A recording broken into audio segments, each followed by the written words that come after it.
ಇವತ್ತು ತುಂಬ ಸಖತ್ತಾಗಿರೋವಂಥ ನಾಟಿ ಕೋಳಿ ಬಸ್ಸಾರು ಹೇಗೆ ಮಾಡೋದು ಅಂತ ನೋಡ್ಕೊಂಬರೋಣ.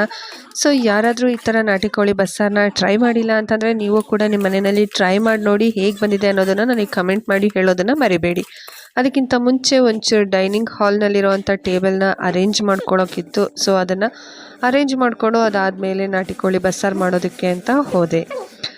ಈ ಟೈಮಲ್ಲಿ ಮಳೆ ಜಾಸ್ತಿ ಬರ್ತಾ ಇದೆ. ಸೊ ಶೀತ ಆಗ್ತಾ ಇರುತ್ತೆ, ನಾಲ್ಗೆಗೆ ಏನೇ ತಿಂದರೂ ಕೂಡ ರುಚಿ ಅಂತ ಅನಿಸೋದಿಲ್ಲ. ಅಂಥ ಟೈಮಲ್ಲಿ ಈ ಥರ ಒಂದು ಖಾರವಾಗಿರುವಂಥ ನಾಟಿ ಕೋಳಿ ಬಸ್ಸಾರು ಮಾಡ್ಕೊಂಡು ತಿಂತಾ ಇದ್ರೆ ಸಖತ್ ವಾವ್ ಆಗಿರುತ್ತೆ. ಸೊ ನೀವು ಕೂಡ ನಿಮ್ಮ ಮನೆಯಲ್ಲಿ ಟ್ರೈ ಮಾಡಿ ಹೇಗೆ ಬಂದಿದೆ ಅನ್ನೋದನ್ನು ನನಗೆ ಕಮೆಂಟ್ ಮಾಡಿ ತಿಳಿಸೋದನ್ನು ಬರಿಬೇಡಿ. ಬನ್ನಿ ಇನ್ಯಾಕೆ ತಡ, ನಮ್ಮ ಅಡುಗೆ ಮನೆಗೆ ಹೋಗಿ ಬಸ್ಸಾರು ಮಾಡೋದಕ್ಕೆ ತಯಾರಿ ಮಾಡಿಕೊಂಡೇ ಬಿಡೋಣ. ಸೊ ಮೊದಲಿಗೆ ಒಂದು ಪ್ಯಾನ್ನ ತಗೊಂಡು ಅದರೊಳಗಡೆ ಒಂದು ಹಿಡಿಯಷ್ಟು ಹಸಿ ಶುಂಠಿ ಹಾಕ್ಕೊಳ್ಳೋಣ. ಅದು ಸ್ವಲ್ಪ ಹೊತ್ತು ಫ್ರೈ ಆದಮೇಲೆ ಅದಕ್ಕಿಂತ 1.5 ಪಟ್ಟು ಜಾಸ್ತಿಯಷ್ಟು ಬೆಳ್ಳುಳ್ಳಿ ಹಾಕ್ಕೊಂಡು ಅದನ್ನು ಕೂಡ ಚೆನ್ನಾಗಿ ಫ್ರೈ ಮಾಡ್ಕೊಳ್ಳೋಣ. ಸೊ ಅದೆರಡು ಕೂಡ ಚೆನ್ನಾಗಿ ಫ್ರೈ ಆದಮೇಲೆ 2ರಿಂದ 3 ಚಕ್ಕೆ, ಹಾಗೆಯೇ 2ರಿಂದ 3 ಲವಂಗ, ಹಾಗೆಯೇ ಒಂದು 10ರಿಂದ 15ರಷ್ಟು ಮೆಣಸು, ಇದಿಷ್ಟನ್ನು ಹಾಕ್ಕೊಂಡು ಫ್ರೈ ಮಾಡಿಕೊಂಡು ಅದೇ ಬಾಣಲಿಗೆ ಮತ್ತೆ ಸ್ವಲ್ಪ ಪುದೀನ, ಸ್ವಲ್ಪ ಕೊತ್ತಂಬರಿ ಸೊಪ್ಪು, ಸ್ವಲ್ಪ ಕಡಲೆ, ಹಾಗೆಯೇ ಸ್ವಲ್ಪ ಗಸಗಸೆ ಹಾಕ್ಕೊಂಡು ಹಾಗೆ ಸ್ವಲ್ಪ ಹಸಿರು ಮೆಣಸಿನ್ಕಾಯಿ ಕೂಡ ಹಾಕ್ಕೊಳ್ಳೋಣ. ನಾನಿಲ್ಲಿ ಹಸಿರು ಮೆಣಸಿನ್ಕಾಯಿ ಹಾಕ್ಕೊಂಡಾಗ ನನಗೆ ಹಸಿರು ಮೆಣಸಿನ್ಕಾಯಿ ಚೆನ್ನಾಗಿ ಫ್ರೈ ಆಗಿದೆ ಅಂತ ಅನ್ನಿಸ್ಲಿಲ್ಲ. ಸೊ ಇದಿಷ್ಟನ್ನು ಕೂಡ ಚೆನ್ನಾಗಿ ಫ್ರೈ ಮಾಡಿಕೊಂಡು ಸಪ್ರೇಟಾಗಿ ಒಂದು ತಟ್ಟೆಗೆ ಎತ್ತಿಟ್ಕೊಳ್ಳೋಣ. ಹಸಿರು ಮೆಣಸಿನ್ಕಾಯಿ ಇನ್ನೂ ಕೂಡ ಫ್ರೈ ಆಗಿಲ್ಲದೆ ಇರೋದ್ರಿಂದ ಮತ್ತೆ ಅದೇ ಬಾಣಲಿಗೆ ಹಸಿರು ಮೆಣಸಿನ್ಕಾಯಿ, 3ರಿಂದ 4 ದೊಡ್ಡ ಗಾತ್ರದ ಈರುಳ್ಳಿ ಸಣ್ಣಗೆ ಕತ್ತರಿಸ್ಕೊಂಡಿರೋವಂಥದ್ದು. ಸೊ ಹಸಿರು ಮೆಣಸಿನ್ಕಾಯಿ ಹಾಗೆ ಈರುಳ್ಳಿ ಚೆನ್ನಾಗಿ ಫ್ರೈ ಆದಮೇಲೆ ಚಿಕ್ಕದಾಗಿ ಕಟ್ ಮಾಡ್ಕೊಂಡಿರೋ ಅಂಥ 2ರಿಂದ 3 ಟೊಮೊಟೊ, ಇದಿಷ್ಟನ್ನು ಚೆನ್ನಾಗಿ ಫ್ರೈ ಮಾಡಿಕೊಂಡು ಸಪ್ರೇಟಾಗಿ ಒಂದು ತಟ್ಟೆಗೆ ತೆಗೆದಿಟ್ಕೊಳ್ಳೋಣ. ಹಾಗೆಯೇ ನಿಮ್ಗೆ ಏನಾದರೂ ನೆಕ್ಸ್ಟು ಪ್ಯಾನನ್ನು ಚೇಂಜ್ ಮಾಡಬೇಕು ಅಂತ ಅನ್ಸಿದ್ರೆ ಚೇಂಜ್ ಮಾಡ್ಕೋಬೋದು. ಸುಮ್ಮನೆ ಪಾತ್ರೆ ಯಾಕೆ ಜಾಸ್ತಿ ಕೊಳೆ ಆಗೋದು ಅಂತ ಅನ್ಸಿದ್ರೆ ಅದೇ ಪ್ಯಾನಿಗೆ ಸ್ವಲ್ಪ ಎಣ್ಣೆ ಹಾಕಿ ಆಲ್ರೆಡಿ ತುರಿದಿಟ್ಕೊಂಡಿರೋ ಅಂಥ ತೆಂಗಿನಕಾಯಿನ ಹಾಕಿ ಅದು ಕಲರ್ ಚೇಂಜ್ ಆಗೋವರೆಗೂ ಚೆನ್ನಾಗಿ ಫ್ರೈ ಮಾಡ್ಕೊಳ್ಳಿ. ಈಗ ನೀವು ವಿಡಿಯೋದಲ್ಲಿ ನೋಡ್ತಾ ಇರ್ಬೋದು ತೆಂಗಿನಕಾಯಿನ ಎಷ್ಟು ಚೆನ್ನಾಗಿ ಫ್ರೈ ಮಾಡ್ಕೊಂಡಿದ್ದೀವಿ ಅಂತ. ಅದರ ಒಂದು ಹಸಿ ವಾಸನೆ ಹೋಗೋವರೆಗೂ ಚೆನ್ನಾಗಿ ಫ್ರೈ ಮಾಡಿಕೊಂಡು ಸೊ ಅದಾದಮೇಲೆ ಅದೇ ಬಾಣಲಿಗೆ ಸ್ವಲ್ಪ ಅರಿಶಿನ ಪುಡಿ, 2ರಿಂದ 3 ಸ್ಪೂನ್ ಆಗೋಷ್ಟು ಖಾರದ ಪುಡಿ. ನಿಮ್ಗಿಲ್ಲಿ ಖಾರದ ಪುಡಿ ಎಷ್ಟು ಬೇಕು ಅಂತ ನೋಡ್ಕೊಂಡು ಹಾಕೊಳ್ಳಿ. ಜಾಸ್ತಿ ಬೇಕು ಅಂತ ಅನ್ಸಿದ್ರೆ ಜಾಸ್ತಿ ಹಾಕೋಬೋದು. ಮನೆಯಲ್ಲಿ ಪುಟ್ ಮಕ್ಕಳಿದ್ದಾವೆ ಅಂತ ಅನ್ಸಿದ್ರೆ ಖಾರದ ಪುಡಿನ ಸ್ವಲ್ಪ ಲಿಮಿಟಾಗಿ ಹಾಕ್ಕೊಳ್ಳಿ. ಸೊ ಇದಿಷ್ಟನ್ನು ಕೂಡ ಫ್ರೈ ಆದಮೇಲೆ ನಾವೀಗ ಆಲ್ರೆಡಿ ಮುಂಚೆನೂ ಕೂಡ ಈರುಳ್ಳಿ, ಹಸಿರು ಮೆಣಸಿನ್ಕಾಯಿ ಎಲ್ಲ ಫ್ರೈ ಮಾಡಿ ಇಟ್ಟಿದ್ವಲ್ವ, ಅದೆಲ್ಲದನ್ನು ಕೂಡ ಒಂದು ಮಿಕ್ಸಿ ಜಾರ್ಗೆ ಹಾಕ್ಕೊಂಡು ಪೇಸ್ಟ್ ಮಾಡ್ಕೊಳ್ಳೋಣ. ಹಾಗೆಯೇ ಈ ಕಡೆ ಒಂದು ಕುಕ್ಕರ್ ತಗೊಂಡು ಆ ಕುಕ್ಕರ್ಗೆ 1 ಸ್ಪೂನಷ್ಟು ಎಣ್ಣೆ ಹಾಕಿ ಹಾಗೆಯೇ ಚಿಕ್ಕದಾಗಿ ಕಟ್ ಮಾಡ್ಕೊಂಡಿರೋವಂಥ 1 ಇಲ್ಲಾಂದರೆ 1.5 ಈರುಳ್ಳಿ ಹಾಕ್ಕೊಳ್ಳೋಣ. ಸೊ ಈರುಳ್ಳಿ ಬ್ರೌನ್ ಕಲರ್ ಬಂದೋ ತನಕ ಫ್ರೈ ಮಾಡಿಕೊಂಡು ಅದೇ ಕುಕ್ಕರ್ಗೆ ಸ್ವಲ್ಪ ಮೆಂತ್ಯ ಸೊಪ್ಪು, ಸ್ವಲ್ಪ ಪುದೀನ ಸೊಪ್ಪು, ಇದಿಷ್ಟನ್ನು ಕೂಡ ಚೆನ್ನಾಗಿ ಫ್ರೈ ಮಾಡ್ಕೊಳ್ಳೋಣ. ಆಲ್ರೆಡಿ ನಾಟಿ ಕೋಳಿನ ತೊಗೊಂಡು ಬಂದು ಕ್ಲೀನ್ ಮಾಡಿ ಇಟ್ಟಿದ್ದೀವಿ. 2-3 ಸಲ ವಾಶ್ ಮಾಡೋದ್ರಿಂದ ಅರಿಶಿನ ಪುಡಿ ಹಾಕಿ ಯಾವುದೇ ಚಿಕನ್ನಲ್ಲಿ ನಂಜಿದ್ರೂ ಕೂಡ ಅದಷ್ಟು ಕೂಡ ಕ್ಲೀನ್ ಆಗುತ್ತೆ.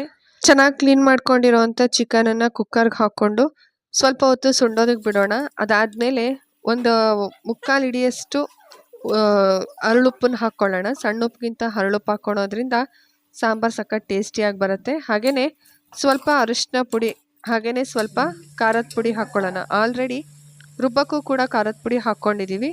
ಸೊ ನಿಮ್ಗಿಲ್ಲಿ ಎಷ್ಟು ಖಾರ ಬೇಕು ಅನ್ನೋದನ್ನು ಮೆಜರ್ ಮಾಡಿಕೊಂಡು ಖಾರದ ಪುಡಿ ಹಾಕ್ಕೊಳ್ಳಿ. ಚಿಕನನ್ನು ಈ ಥರ ಸುಂಡಿಸ್ಕೊಳ್ಳೋವಾಗ ಖಾರದ ಪುಡಿ, ಉಪ್ಪು ಎಲ್ಲ ಹಾಕೋದ್ರಿಂದ ಸಾಂಬಾರು ಆದಮೇಲೆ ತಿಂದರೆ ಚಿಕನನ್ನು ಅದು ಸಪ್ಪೆ ಬರೋದಿಲ್ಲ, ಸಖತ್ ಟೇಸ್ಟಿಯಾಗಿ ಬರುತ್ತೆ. ಸೊ ನೀವು ಕೂಡ ನಿಮ್ಮ ಮನೆಯಲ್ಲಿ ಈ ಥರ ಒಂದು ಸಲ ಟ್ರೈ ಮಾಡಿ ಹೇಗೆ ಬಂದಿದೆ ಅನ್ನೋದನ್ನು ನನಗೆ ಕಮೆಂಟ್ ಮಾಡಿ ತಿಳಿಸಿ. ಸೊ ವಿಡಿಯೋ ಇಷ್ಟ ಆದರೆ ಲೈಕ್ ಮಾಡೋದನ್ನ ಮರಿಬೇಡಿ. ಹಾಗೆಯೇ ಚಿಕನ್ ಚೆನ್ನಾಗಿ ಸುಂಡಿದ್ಮೇಲೆ ಈಗ ಆಲ್ರೆಡಿ ಕಾಯಿಸಿಟ್ಕೊಂಡಿರೋ ಅಂಥ ನೀರನ್ನು ಚಿಕನ್ ಮೇಲೆ ಬರೋ ತನಕ ಹಾಕಿ ಒಂದು 5ರಿಂದ 6 ವಿಷಲ್ ತೆಗೆಸ್ಕೊಳ್ಳೋಣ. ಚಿಕನ್ ಬೆಂದಿಲ್ಲ ಅಂತಂತಂದರೆ ತಿನ್ನೋಕೆ ಅಷ್ಟು ಟೇಸ್ಟ್ ಬರೋದಿಲ್ಲ. ಅದಕ್ಕೋಸ್ಕರ ಒಂದು 5ರಿಂದ 6 ವಿಷಲ್ ತೆಗೆಸ್ಕೊಂಡ್ರೆ ಚಿಕನ್ ಚೆನ್ನಾಗಿ ಬೆಂದಿರುತ್ತೆ. ಹಾಗೆಯೇ ಈಗ ನಾವು ಯಾವೆಲ್ಲ ಈರುಳ್ಳಿ, ಬೆಳ್ಳುಳ್ಳಿ, ಹಸಿರು ಮೆಣಸಿನ್ಕಾಯಿ, ಹಸಿ ಶುಂಠಿ ಎಲ್ಲದನ್ನು ಕೂಡ ಚೆನ್ನಾಗಿ ಪೇಸ್ಟ್ ಮಾಡ್ಕೊಂಡಿದ್ವಿ ಅಲ್ವಾ, ಅದೆಲ್ಲದನ್ನು ಯಾವ ಪಾತ್ರೆಗೆ ಸಾಂಬಾರು ಮಾಡ್ತೀವೋ ಆ ಪಾತ್ರೆಗೆ ಬಗ್ಗಿಸ್ಕೊಳ್ಳೋಣ.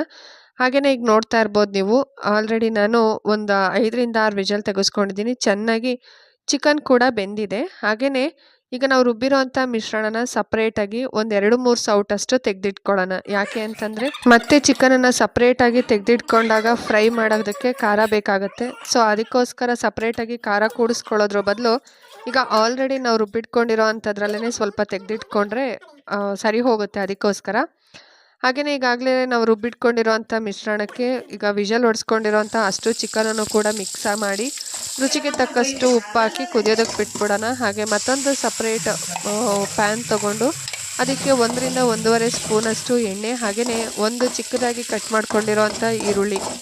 ಸೊ ಅದು ಚೆನ್ನಾಗಿ ಫ್ರೈ ಆದಮೇಲೆ ಈಗ ನಾವು ಆಲ್ರೆಡಿ ಖಾರ ತೆಗೆದಿಟ್ಕೊಂಡಿದ್ದೀವಿ ಅಲ್ವಾ, ಸೊ ಆ ಒಂದು ರುಬ್ಬಿರೋ ಅಂಥ ಖಾರನೂ ಕೂಡ ಈ ಬಾಣಲಿಗೆ ಹಾಕ್ಕೊಂಡು ಸ್ವಲ್ಪ ಹೊತ್ತು ಫ್ರೈ ಮಾಡ್ಕೊಳ್ಳೋಣ. ಆಲ್ರೆಡಿ ಸಾಂಬಾರು ಕುದಿಯೋದಕ್ಕೆ ಸ್ಟಾರ್ಟ್ ಆಗಿದೆ. ಸೊ ಸಾಂಬಾರಂತೂ ಘಮ ಘಮ ಅಂತ ಸ್ಮೆಲ್ ಬರ್ತಾ ಇದೆ. ಸೊ ಸಾಂಬಾರು ಕುದೀತಾ ಇದೆ. ಹಾಗೆಯೇ ಅದರೊಳಗಡೆ ಇರೋವಂಥ ಚಿಕನನ್ನು ಸಪ್ರೇಟಾಗಿ ತೆಗೆದಿಟ್ಕೊಂಡು ಈಗ ನಾವೇನು ಬಾಣಲಿನಲ್ಲಿ ಖಾರನ ಫ್ರೈ ಮಾಡಿದ್ವೋ ಸೊ ತೆಗೆದಿಟ್ಕೊಂಡಿರೋವಂಥ ಚಿಕನನ್ನು ಕೂಡ ಇದೇ ಬಾಣಲಿಗೆ ಹಾಕ್ಕೊಂಡು ಸ್ವಲ್ಪ ಹೊತ್ತು ಫ್ರೈ ಮಾಡ್ಕೊಳ್ಳೋಣ.